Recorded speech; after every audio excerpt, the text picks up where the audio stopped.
ওম শ্রী গণেশায় নমঃ।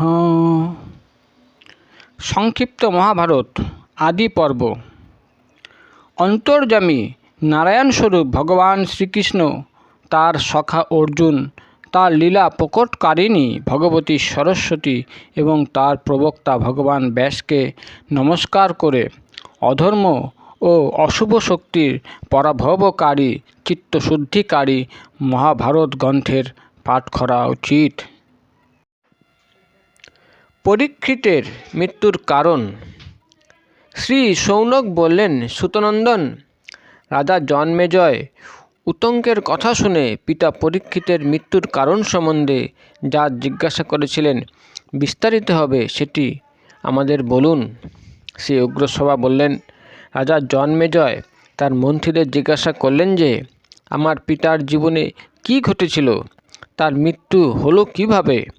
আমি তার মৃত্যু বৃত্তান্ত শুনে এমন কাজই করব যাতে জগতের মঙ্গল হয়। মন্ত্রীগণ বললেন, মহারাজ, আপনার পিতা অত্যন্ত ধার্মিক, উদার এবং প্রজাপালক ছিলেন।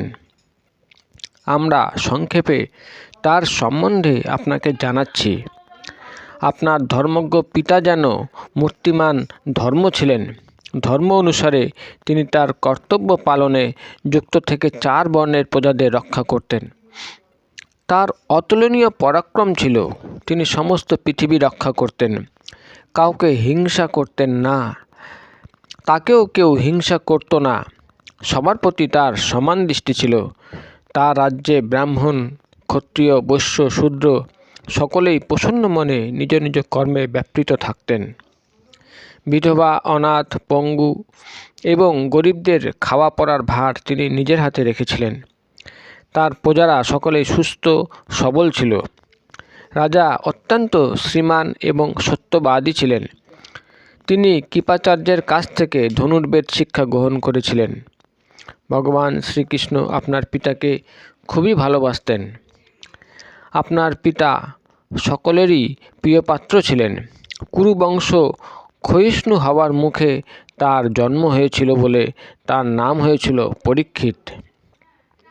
তিনি রাজধর্ম এবং অর্থশাস্ত্রে অত্যন্ত পারদর্শী, অত্যন্ত বুদ্ধিমান, ধর্মসেবী, জিতেন্দ্রীয় এবং নীতিনিপুণ ছিলেন। 60 বছর ধরে তিনি প্রজা পালন করেছিলেন। তারপর সমস্ত প্রজাকুলকে দুঃখের সাগরে ভাসিয়ে তিনি পরলোক গমন করলেন। তারপর আপনি রাজা হলেন। জন্মেজয় বললেন, মন্ত্রীগণ, আপনারা আমার প্রশ্নের উত্তর তো দিলেন না।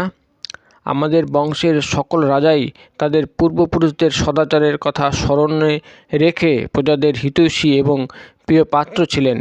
আমি আমার পিতার মৃত্যুর কারণ জানতে চাই। মন্ত্রীরা বললেন, মহারাজ, আপনার প্রজাপালক পিতা মহারাজ পাণ্ডুর ন্যায় শিকার বিলাসী ছিলেন। তিনি সমস্ত রাজকার্যই আমাদের উপর ন্যস্ত করেছিলেন। একবার শিকারের জন্য বনে গিয়ে তিনি একটি হরিণকে বাণবিদ্ধ করেন। হরিণটি যখন ছুটে পালাচ্ছিল, উনি তার পশ্চাদ্ধাবন করেন। তিনি একলাই পদব্রজে হরিণটিকে খুঁজতে খুঁজতে বহু দূরে চলে গেলেন। তা সত্ত্বেও তিনি হরিণের দেখা পেলেন না। রাজার বয়স তখন 60 বছর, তাই তিনি পরিশ্রান্ত এবং ক্ষুধায় কাতর হয়ে পড়েছিলেন। সেই সময় তিনি একজন মুনির দর্শন পেলেন, যিনি মৌন অবস্থায় ছিলেন। রাজা তাকে প্রশ্ন করলে মুনি কোনো উত্তর দিলেন না। রাজা ক্ষুধা, তৃষ্ণা এবং পরিশ্রমে কাতর ছিলেন, তাই মুনি কথা না বলায় তিনি অত্যন্ত ক্রুদ্ধ হলেন। তিনি বুঝতে পারেননি যে ঋষি মৌনী অবস্থায় অবস্থান করছেন। তিনি ক্রোধ ভরে এক মৃত সাপকে ধনুকের এক ধারে দিয়ে তুলে ঋষির কাঁধের উপর রেখে দিলেন। মৌনী ঋষি রাজার এই কাজে ভালো মন্দ কিছুই বললেন না। তিনি শান্ত হয়ে বসে থাকলেন। রাজা এরপর রাজধানীতে ফিরে এলেন। সেই ঋষি শ্রমিকের পুত্রের নাম ছিল শৃঙ্গী। তিনি ছিলেন অত্যন্ত তেজস্বী এবং শক্তিশালী।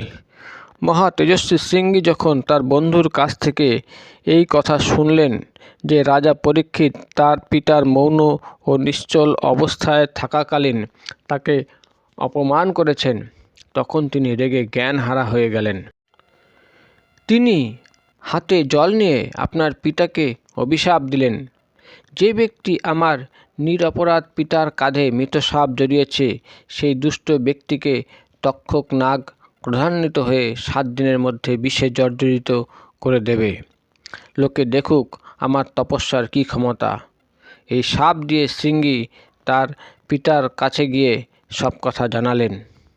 শমীক মুনি এইসব শুনে একটুও খুশি হলেন না। তিনি তখন তার সুশীল ও গুণী শিষ্য গৌরমুখকে আপনার পিতার কাছে পাঠালেন। গৌরমুখ আপনার পিতার কাছে গিয়ে বললেন, রাজন, আমাদের গুরুদেব আমাকে আপনার কাছে পাঠিয়েছেন, কারণ ঋষির পুত্র আপনাকে অভিশাপ দিয়েছেন। আপনি যেন সাবধানে থাকেন। তক্ষক নাগ 7 দিনের মধ্যে তার ভয়ানক বিষে আপনার মৃত্যু ঘটাবে। আপনার পিতা সতর্ক হয়ে রইলেন। 7ম দিনে তক্ষক যখন আসছিল, তখন তার সঙ্গে কশ্যপ নামে এক ব্রাহ্মণের সাক্ষাৎ হলো। তক্ষক তাকে জিজ্ঞাসা করল, ব্রাহ্মণদেব, আপনি এত তাড়াতাড়ি করে কোথায় যাচ্ছেন? কাশ্যপ উত্তর দিলেন, আজ রাজা পরীক্ষিতকে তক্ষক সাপ বিষে জর্জরিত করবে, তাই সেখানে যাচ্ছি। আমি তাকে তৎক্ষণাৎ জীবন ফিরিয়ে দেব। আমি সেখানে পৌঁছে গেলে সাপ তাকে কামড়াতেও পারবে না। তক্ষক বলল, আমি তক্ষক, আমার দ্বারা রাজাকে কামড়াবার পরে আপনি তাকে বাঁচাতে চাইছেন কেন? আমার শক্তি দেখুন। আমি কামড় দেওয়ার পর আপনি তাকে বাঁচাতে সক্ষম হবেন না। এই কথা বলে তক্ষক এক বৃক্ষকে ছোবল মারল। তৎক্ষণাৎ সেই বৃক্ষটি পুড়ে ছাই হয়ে গেল। কশ্যপ ব্রাহ্মণ তার বিদ্যার সাহায্যে সেই বৃক্ষকে তখন ফুলে ফলে ভরিয়ে তুললেন। তখন তক্ষক ব্রাহ্মণকে প্রলোভিত করতে লাগলো। সে বলল, তুমি যা চাও আমার কাছ থেকে নিয়ে নাও। ব্রাহ্মণ বললেন, আমি তো অর্থের জন্যই ওখানে যাচ্ছি। তক্ষক বলল, তুমি রাজার কাছে যত অর্থ আশা করো আমার থেকে তাই নিয়ে নাও, আর এখান থেকে বাড়ি ফিরে যাও। তক্ষকের এই কথায় কাশ্যপ ব্রাহ্মণ প্রভূত অর্থ নিয়ে সেখান থেকে ফিরে গেলেন।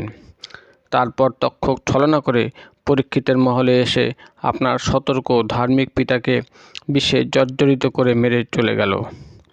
তারপরে আপনার রাজ্য অভিষেক হলো। এইসব অত্যন্ত দুঃখপ্রদ ঘটনা, কিন্তু আপনি শুনতে চাওয়ায় আপনার নির্দেশে এই কথা বললাম।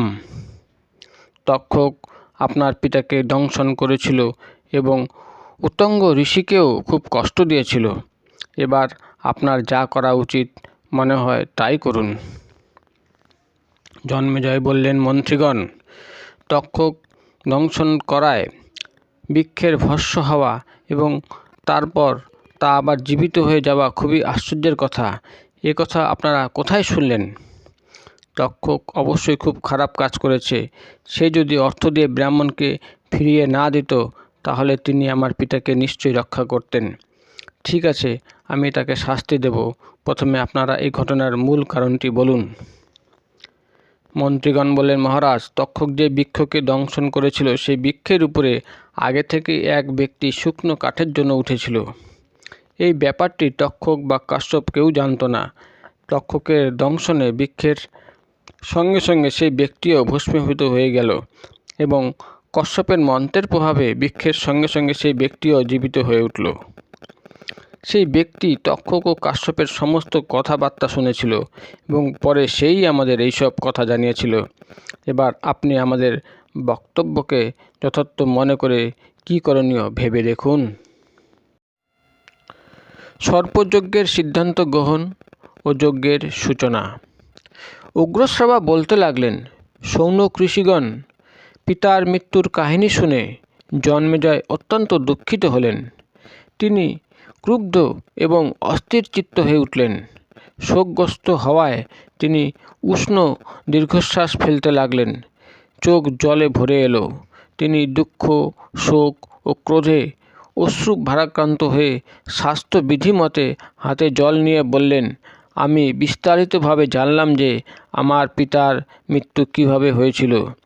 যে দুরাত্মা তক্ষকের জন্য আমার পিতার মৃত্যু হয়েছিল, আমি নিশ্চিতভাবে তার প্রতিশোধ নেব। সে আমার পিতাকে দংশন করেছিল। শৃঙ্গি ঋষির শাপ তো উপলক্ষ মাত্র। তার প্রত্যক্ষ প্রমাণ হলো যে তক্ষক ব্রাহ্মণ কশ্যপকে, যিনি বিষ নামাবার জন্য আসছিলেন, যিনি এসে পড়লে আমার পিতা অবশ্যই প্রাণ ফিরে পেতেন, অর্থের লোভ দেখিয়ে তাকে ফিরিয়ে দিয়েছিল। আমাদের মন্ত্রীরা যদি অনুনয় বিনয় করে কাশ্যপের সাহায্যে বাবার প্রাণ ফিরে পেতেন, তাহলে সেই তক্ষকের কী ক্ষতি হতো? ঋষির অভিশাপ পূর্ণ হতো, আর আমার পিতাও জীবিত হয়ে যেতেন। আমার পিতার মৃত্যুর সমস্ত অপরাধী হলো তক্ষকের। তাই আমি আমার পিতার মৃত্যুর প্রতিশোধ নিতে কৃত সংকল্প।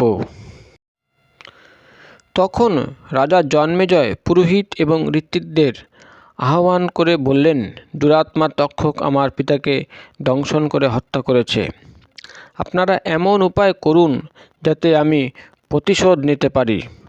আপনারা কি এমন কোনো যজ্ঞ জানেন যার লেলিহান অগ্নিতে আমি ওই ক্রূর সর্পকে উৎসর্গ করতে পারি?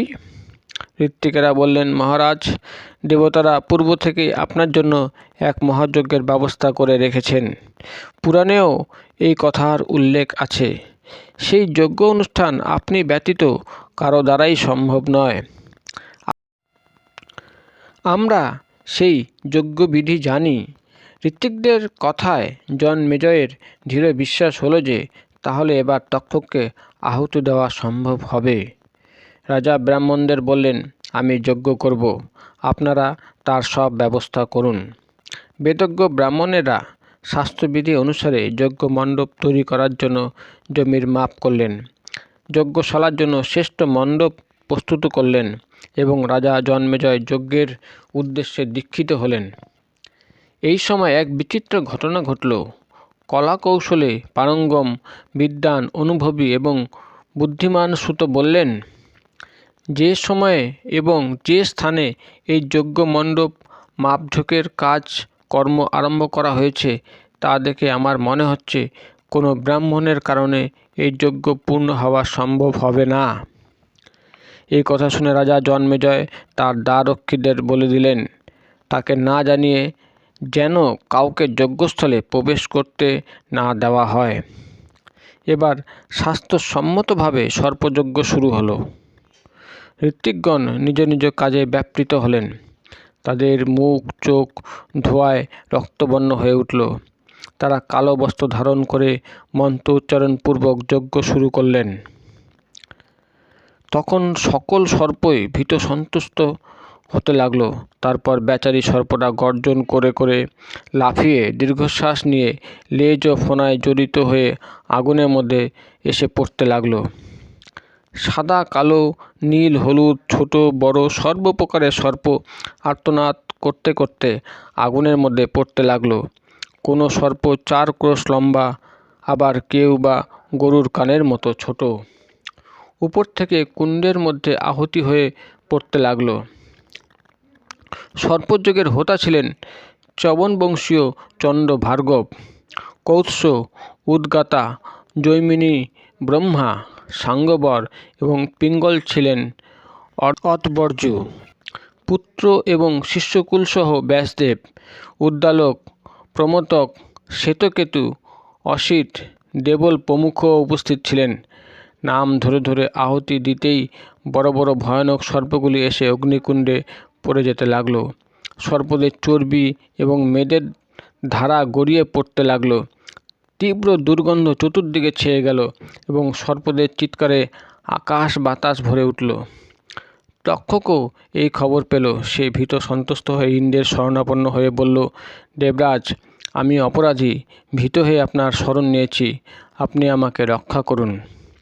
ইন্দ্র প্রসন্ন হয়ে বললেন, আমি তোমার রক্ষার জন্য আগে থেকেই ভগবান ব্রহ্মার কাছে অভয় বচন নিয়ে রেখেছি। সর্পযজ্ঞে তোমার কোনো ভয় নেই, তুমি দুশ্চিন্তাগ্রস্ত হইও না। ইন্দ্রের কথা শুনে তক্ষক আনন্দিত মনে ইন্দ্রভবনেই বাস করতে লাগল। এর পরের পর্বে আস্তিকের বর প্রার্থনায় সর্পযজ্ঞ বন্ধ এবং সর্পকুল থেকে রক্ষা পাওয়ার উপায় এবং বেদব্যাসের আদেশে বৈশম্পায়ন দ্বারা মহাভারতের শুভ আরম্ভ।